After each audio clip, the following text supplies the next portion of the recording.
I'm Mega Mike the Movie Man, and I have a mega movie plan. Today, I'm back with another Mega Movie News Roundup episode for you all. This is a segment on the channel where I cover the 5 most important Mega Movie News stories to come out this week. I'm going to be talking about my thoughts on the SheHulk trailer, Amber Heard getting mad at Warner Brothers for what they're cutting in Aquaman 2, also the most important story for the very end, the future of Star Wars. Yes, so to get all those great stories, make sure you stick around throughout the entire video.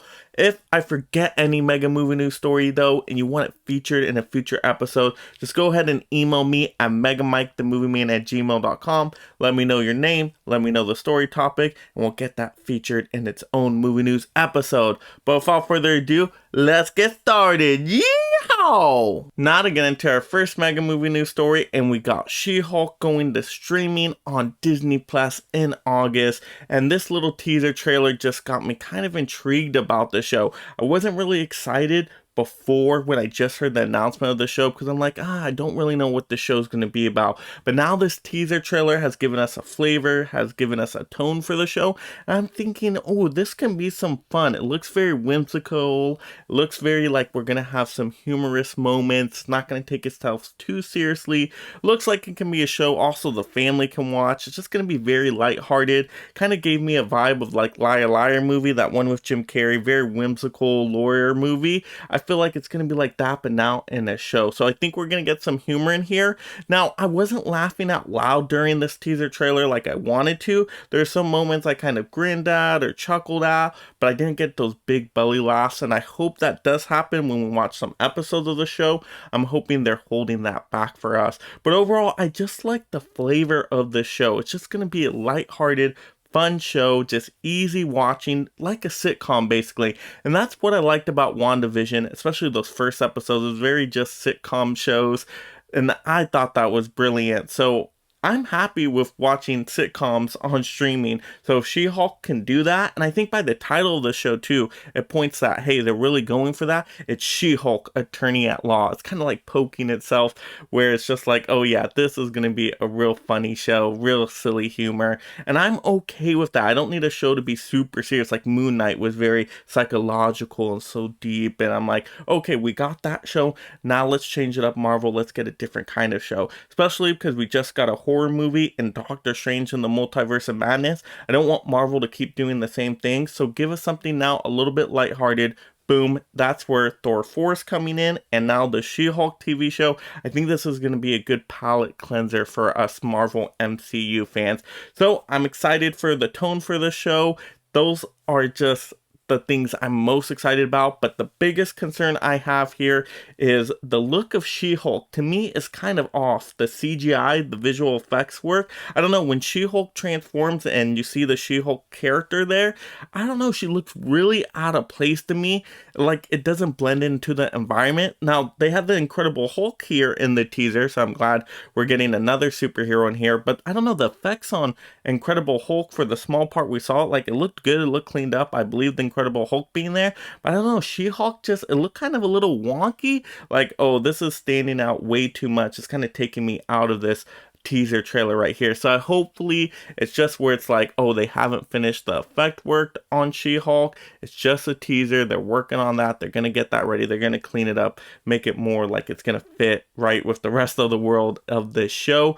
Because that was the one thing that was standing out to me. I'm like, okay, this looks a little wonky right now. I hope this gets improved. But that's my only big major complaint here. Hopefully the show ends up being good. Who knows? It could be terrible. But I have some optimistic just feelings for this one now. I think this one can actually be just a fun show to kind of kick back and watch. You don't have to think too much about it. So I'm ready for the show. But let me know in the comments below, what do you think of the She-Hulk teaser trailer? Does it get you excited to see this show? Or are you more excited for another Marvel project coming out? And where do you think the show's going to compare to the other shows? Let me know those comments down below. Now to get into our second Mega Movie News story, and we might have another Darkman movie on our hands. Let's take a look at this article that's from The Wrap. So the headline reads, Darkman again. Sam Raimi says Universal has started talking about a legacy sequel. Alright, let's read some more details here. While speaking to Sam Raimi about his gonzo new superhero movie, Doctor Strange in the Multiverse of Madness, who brought about his first gonzo superhero movie, Darkman, and whether or not there's a possibility for a new installment in the franchise. Alright, let's read a little bit more details, see what Sam Raimi said here. So the Wrap asked Raimi if he's ever thought about a Darkman Legacy sequel, and much to our surprise, the answer was yes. Yes, Universal is talking about a Darkman sequel. There's a producer attached, Raimi confirmed. I haven't heard the story yet or gone into it. I've been so busy with this movie, but I think it's cool. Ooh, okay. Let's see if we can get some more details here. One thing's for sure, if Liam Neeson is up for it, Raimi would love to have him back. I don't know if he'd do it, Raimi said, but he'd be incredible. Okay, so this looks like good news for Darkman fans. I mean, I don't know who's a big fan of these movies out there. There's been 3 Darkman movies so far. I did watch the first Darkman not too long ago, and I thought it was actually a pretty decent little superhero movie from the 90s. It does give you kind of that 90s cheesy feel, though, of how superhero movies were made back then. So it was very, like, nostalgic, kind of. I mean, it gave you just a sense of, oh, okay, yeah, this is a real classic kind of superhero movie. So would I be down for another Darkman movie? Well, sure, if it's good quality, but I don't know how many people are really excited for Darkman. Has everybody seen Darkman out there? I don't think so. So why would Universal want to make a new Darkman movie? Maybe it's just because they want Sam Raimi to make another movie, and they think, oh, Sam Raimi is a great director. He's done all these movies before. Why not? Let's bring back Darkman. Because that's what a lot of studios are doing this day. They're looking back at their old IPs and just basically checking, oh, hey, maybe this is a property we can work with. We can bring some life back to it. You know, Darkman, that's a superhero movie. Superhero movies do great at the box office. And if we can get Sam Raimi back attached with it, why not? It could make a lot of money for us. So that's probably what Universal is thinking there. And then also if they could get Liam Neeson back as Darkman, because Liam Neeson, yeah, was a superhero character. Darkman, yes. If they could get Liam Neeson back, well, Sam Raimi says that would be cool. So yeah, I think I would only be excited for this movie if they get Liam Neeson back. I think if you could do that, then I'd be a little bit more intrigued. But without Liam Neeson, if they go for a whole new character and it's a sequel, to me, it just doesn't make sense to get another actor for this part if you're doing just another sequel. I would say, well, if you want to reboot the whole thing and start from scratch, then okay, go with another actor and just build from the ground up. I think that could work a little bit better. But I know a lot of movies want to do the legacy sequel, right? Just like how Scream did, how Halloween was doing. They want a legacy sequel, something that's tied to the original, but also something that's like a reboot in itself, but also a sequel. Yeah, like legacy sequel. It's a new term here, a new phrase, and I'm like, okay, so I guess a lot of studios are jumping on that train and want to do this. Okay, so yeah, Darkman, I'm not like super hyped for it, but if it happens, I'll be intrigued. I'd like to see what Sam Raimi does with it this time around. Would it be like very gory and graphic, like a rated R superhero movie, or would they keep it, PG-13 rating? I don't know. I don't know which way they would go with it, but it'd be interesting. So, wow. I mean, I'm just kind of surprised that they were talking about a Darkman Legacy sequel, because Darkman came out so long ago. I mean, wow, over 20 years ago. Woo! I mean, that's some time. That's some time since the last ones came out. So, who knows? It could turn out great. Maybe not. But let me know in the comments below. Have you even seen the original Darkman movie with Liam Neeson, directed by Sam Raimi? And what did you think of it? Or if you haven't seen it yet, are you now planning on checking it out? Did this get you kind of curious about it? Like, oh, Sam Raimi made a superhero movie before Spider-Man? I had no idea. I gotta check this out now. Let's have that movie discussion down below. Now to get into our third mega movie news story, and we got Amber Heard complaining about certain things being cut out of Aquaman 2. Well, let's take a look at this article from Variety. The headline reads, Amber Heard says Aquaman 2 role got cut down. Action scenes were taken away. Alright, let's read some more details here, get some more context. It says, Amber Heard claims that Warner Brothers did not want to include me in the upcoming Aquaman sequel due to the fallout of her divorce from Johnny Depp. The actor said during her defamation trial against Depp that she was actively scheduling timing for filming the second Aquaman movie until Depp's team called her a liar regarding her abuse claims against Depp. Heard said that communications about the sequel stopped at that point. Let's read on. I was given a script and then given new versions of the script that had taken away scenes that had action in it. That depicted my character and another character without giving any spoiler away. Two characters fighting with one another, and they basically took a bunch out of my role. Heard said they just removed a bunch out. Okay, so wow. Alright, so Amber Heard is complaining publicly. To me, first of all, this is not good. This is not a good strategy here. We want to be in the good graces of these studios, and Amber Heard is just airing this out publicly. What studio is going to want to work with her after this? To me, I don't think that's a very good, PR strategy there. To me, that doesn't work. I mean, the movie is done here, so why complain about this now? That's my first thought. Next thought here is that, do you know how a movie is made? A movie is made off of editing, right? You're going to have a lot of footage filmed, you're going to have a lot of scenes, but when you start looking back at those, you may say, oh, you know what, let's cut this part out, let's cut that down a little bit, and then that way it becomes a more cohesive story. You're not going to use everything you filmed in a movie. You could film hundreds and hundreds of hours of footage, right? I believe Top Gun Maverick filmed tons of footage. You think they're going to put that in a movie? No, they're going to make the movie end up being a couple hours, right? So yeah, it doesn't make sense, this complaint here, like, oh yeah, they cut down scenes. Yeah, that's what they're supposed to do. They got to make the best movie possible. That means cutting out certain scenes or cutting down scenes. If they didn't want you in the movie, then they would have removed you completely from the movie, got a new actress, filmed everything over again. They could have done that. They didn't do that. So to be like, oh, because of this, that's why they cut down certain scenes. I really don't think there's any connection there. If they really didn't want the person in there, they would have taken them out completely, not just be like, oh, I'm going to spite you a little bit by cutting down some scenes. No, that does not make any sense. That would not make sense for Warner Brothers to do.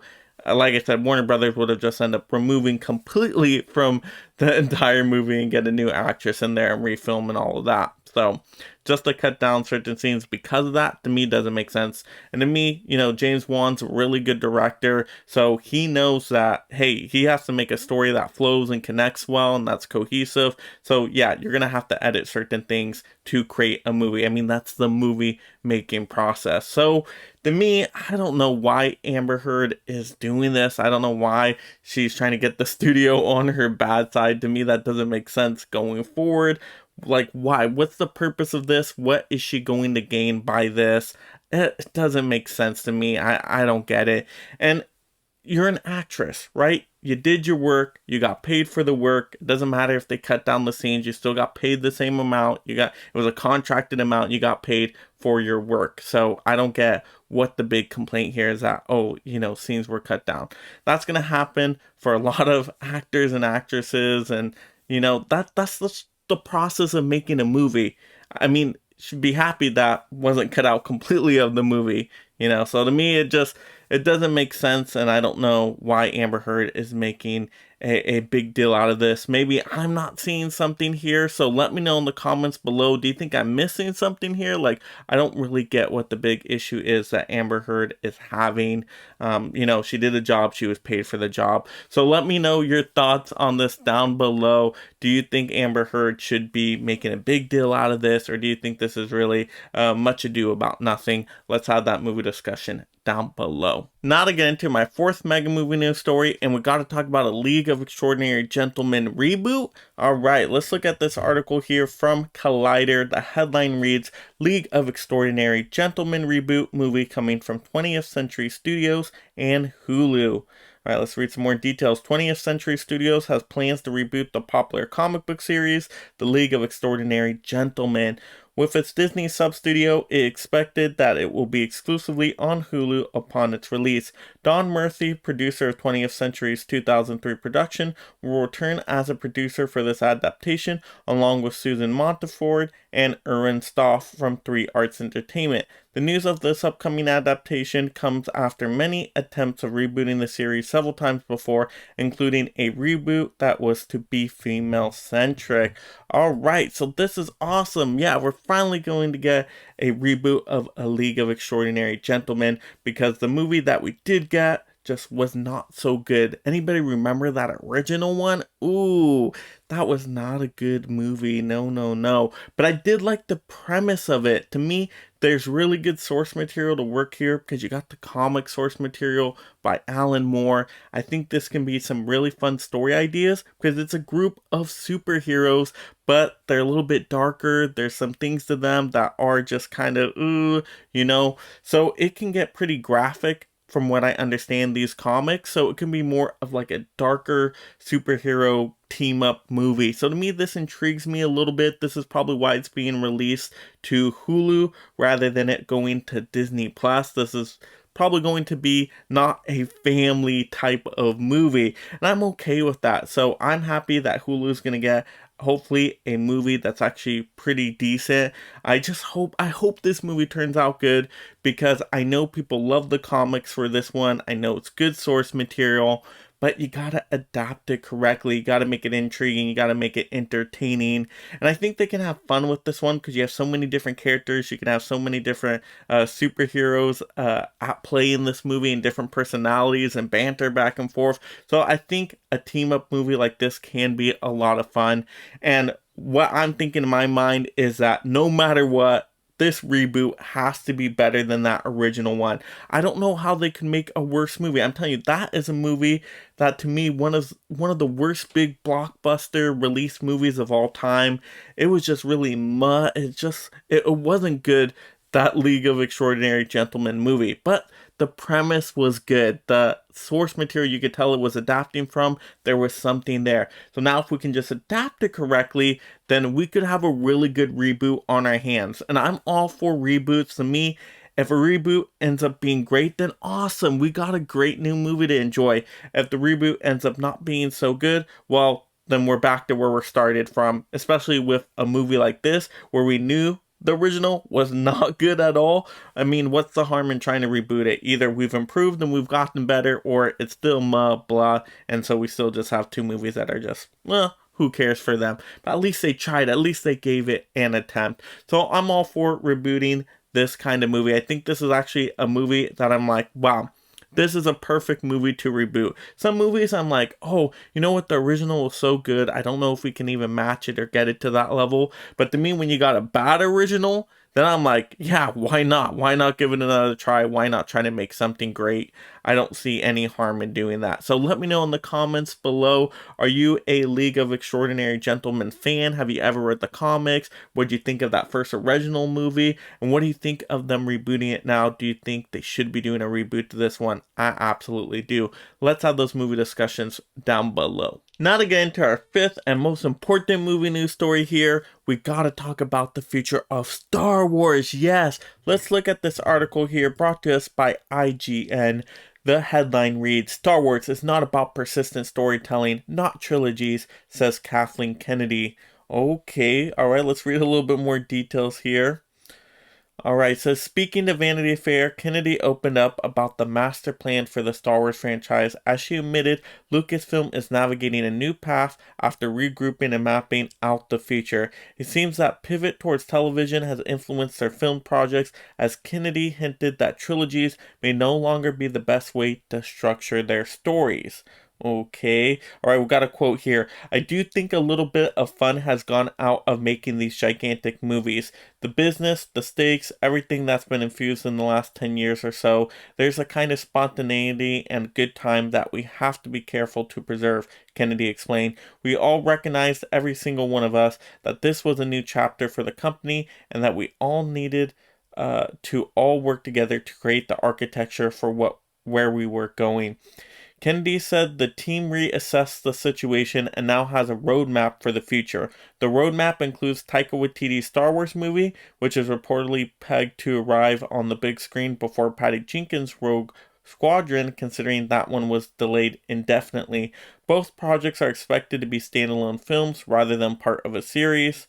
Another quote here: I hesitate to use the word trilogies anymore because Star Wars is much more about persistent storytelling, Kennedy said. Even though at one time a trilogy from Rian Johnson was on the horizon, Kennedy suggested that this project has now been put on the back burner due to other commitments that the filmmaker has on his plate with Netflix.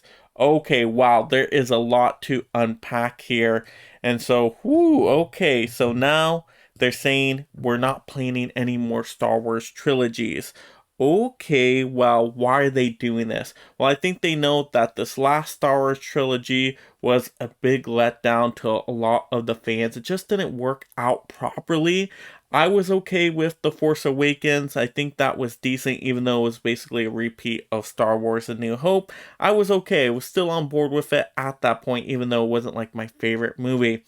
Then we get into the next one, and wow, The Last Jedi was just so divisive. Some people liked it, some people really didn't like it. To me, I was kind of on the side of, you know what, I kind of like it because they're doing something different, something I didn't expect.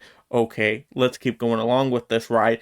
But then we got to the Rise of Skywalker, and I was just like, no, just no. What happened, Star Wars? What happened? To me, Rise of Skywalker just wasn't a well put together movie. It just didn't intrigue me. It wasn't entertaining. It just felt like a fan fiction film that really just wasn't made properly. I don't know. It just didn't sit well with me, and I've never wanted to go back and rewatch that Star Wars movie. And the movie was so bad that it really hurt me wanting to watch Star Wars movies more, because when I want to marathon Star Wars movies now and I feel like, oh, I should marathon everything, I'm like, I just don't want it to end up on Rise of Skywalker. Like, that's not a good finish to a marathon. And so, yeah, I was really disappointed with that movie. Now, maybe there's some people out there that love that movie, and that's great. To me, it just didn't work. So the trilogy was really sloppy. So I think Kathleen Kennedy realizes that, hey, you know what? When we promise trilogies, we better deliver. And if we can't deliver, then maybe we should just not do trilogies anymore. And so I don't think the problem here, though, was that these were trilogies. I think the problem was they didn't think out the trilogy movies before making them. They were just like, oh yeah, we'll do a trilogy, and then they just thought about the story before they made each individual movie, and you can't do that with a trilogy. You need to have the movies planned out so they're all connective, they all flow together. You have to know, okay, I'm starting here and I'm getting here, now let's tell our stories across the three movies to make it flow together. They didn't do that. They're like, oh, let's try this starting here. Oh, now let's change it up to go here. Oh, wait, now we gotta please the fans. Some of them didn't like this last one, so let's do a new story. No, you can't do that. If you're doing a trilogy, plan it out. Say, okay, this is our roadmap for the trilogy. To me, that would make trilogies more successful. I guess Kathleen Kennedy just doesn't want to do that because, of course, the last one did not turn out so well for her. And, you know, people complained about it, absolutely. And so she probably doesn't want to have to go through that again. So she's not going to say, oh, we have a new trilogy on the horizon. I don't think she's going to do that anymore. Even though it may turn into a trilogy, I don't think she's going to set it up that way, just in case there's some backlash for some of the movies. So it's just going to be a focus we've seen from these quotes here on standalone projects. Now, I'm excited that we're still going to get a Taika Waititi Star Wars movie because Taika Waititi is awesome. He did such a great job with Thor Ragnarok. Thor Love and Thunder looks very promising. He did great with Jojo Rabbit. So great director, also really entertaining actor as well. So I want to see what Taika Waititi can do with a Star Wars movie. So I'm probably most excited for that project. But now we hear the Rogue Squadron movie that Patty Jenkins was going to do is delayed indefinitely. To me, that means the movie's probably not going to happen. So you can kind of cross that one off. Probably won't happen. And that's really sad because they had a big announcement for it. And if it goes nowhere, wow. Just like the Rian Johnson trilogy, they announced that.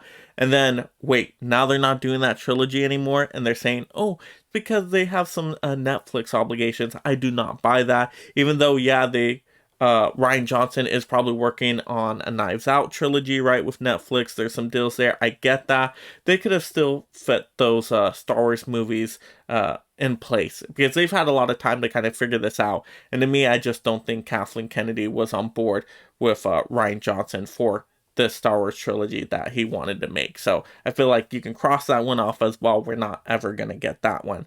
So where are we going with Star Wars? To me, that's what is kind of mind-boggling right now. Like, what are we doing? I know we have more of a focus on the TV shows for the Disney Plus platform, and that's all good and well. But to me, personally, I'm a movie fan. I want to see big, blockbuster Star Wars movies. It's Star Wars. You gotta have that epic movie on the big screen. That's where you get a big budget for a movie. That to me is what made Star Wars such a mesmerizing experience. Just feeling like, oh wow, you're really in space with these characters on these different planets. And you need the big screen experience for Star Wars, for me at least personally, because the Disney Plus shows, I've given them all a try, and I've been okay with them. I think the Mandalorian seasons have been pretty good, but not like, oh, I love them. I need to go back and rewatch them a whole bunch of times. No, I watched it once, and I'm like, I'm good on that. But then I was really let down by the Book of Boba Fett. Boba Fett is my favorite Star Wars character. I was so hyped for that show, and then it ended up being a Mandalorian 2.5 show. The Mandalorian episodes were actually better than the Boba Fett episodes. It was just so odd. So I'm like, you know what? I'm disappointed with these shows now. And so hopefully Obi-Wan can change that. Hopefully I can see that Obi-Wan show and be like, okay, now I'm for Star Wars Disney Plus shows. But right now I'm really hesitant. So hopefully Obi-Wan can win me over. But I still want a focus to go to the movies. Yeah, I'm good with the shows as a supplement, but let's get our main focus back on some really good Star Wars movies. And I feel like we're losing that out there. And I feel like Kathleen Kennedy is just afraid to go to these movies because we haven't gotten much details on any of these movies. We just know, oh, a Taika Waititi movie. Well, what's the story? What's the plot? Where's the teaser? Where's, Taika Waititi talking about the movie, right? Where is that? We haven't gotten that yet, so who knows if that movie will actually happen. That one could get crossed off the list too, and then we have nothing as Star Wars fans to look forward to on the big screen. To me, that would be just so disappointing. And it's Star Wars. You can do so much with that. You are in these big, vast galaxies. You can go to so many different planets. There's so many stories to tell, so many characters. We don't have to keep going back to the same planets. We don't have to keep going back to the same characters. Let's expand it. I mean, it's a whole universe with Star Wars. We can do something with this, but I don't know. To me, it feels like they're kind of afraid right now, because Rise of Skywalker did not do so good in terms of fan reception. And so, yeah, for me right now, Star Wars outlook does not look so good, but I hope that it can be improved upon and we can get some good, awesome announcements soon. But I don't know. I'm just getting worried about Star Wars right now. But let me know in the comments below. How do you feel about all this information of there not being a focus on trilogies anymore? We're just going to do standalone movies. Do you think we're actually going to get some of these standalone movies? Or are they going to be canceled? And where would you like to see Star Wars go in the future? What are some of your ideas to really make this a really amazing franchise again? Let's have those discussions down below. So that will do it for another Mega Movie News Roundup. Yeehaw! This was episode 24. If you missed some of my recent episodes, I will link those in the description below. And I need everybody's help out there, my subscribers. Please go ahead and share out this video to more people. Get people that want to really get some movie news. Share it out to them. You have my permission to do so because we're trying to build this mega league of film fans. We want to get to at least 500 subscribers this month, so I need all your help in doing so. So please help me out there. I would greatly appreciate it. Also, if you yourself are just discovering the channel for the very first time, make sure you subscribe right now. I'm going to get you tons of this movie news rounded up weekly just for you. Also, movie reviews, movie rankings, movie topic videos, physical media videos, tons of unboxings, collection videos, you name it. This is going to be your one-stop shop for movies and entertainment. I don't want you to miss any of that value. So subscribe right now, turn on that notification bell so you see when I post a glorious video. Do it.